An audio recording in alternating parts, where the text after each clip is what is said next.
Mark's asked, have you used an open source tuning software to reflash a stock ECU? Yes, absolutely. I've spent a large part of my professional career tuning both Subaru and Mitsubishi using open source software. So yeah, very well versed.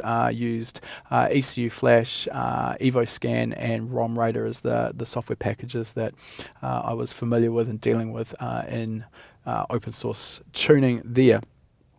Now, I'll just mention that as well.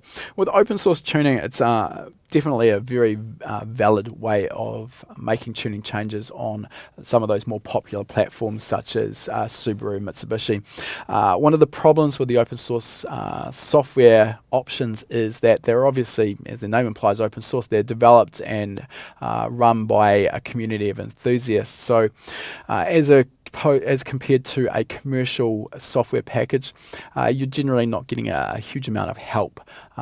You may find that definitions for some of the ECUs you're tuning are not complete, or maybe even worse, maybe incorrect. And you may find that there are maps where there's really little information or any clues as to what they exactly do.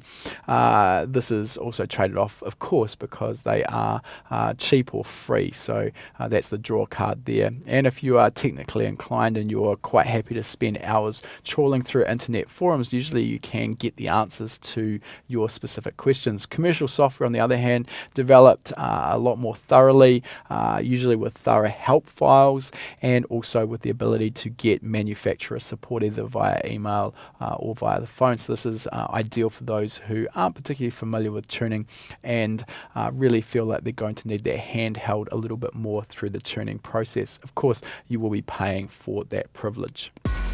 If you want to know more about EFI tuning, click the link in the video description to take our free 6-part series of lessons that will show you the fundamentals behind EFI tuning.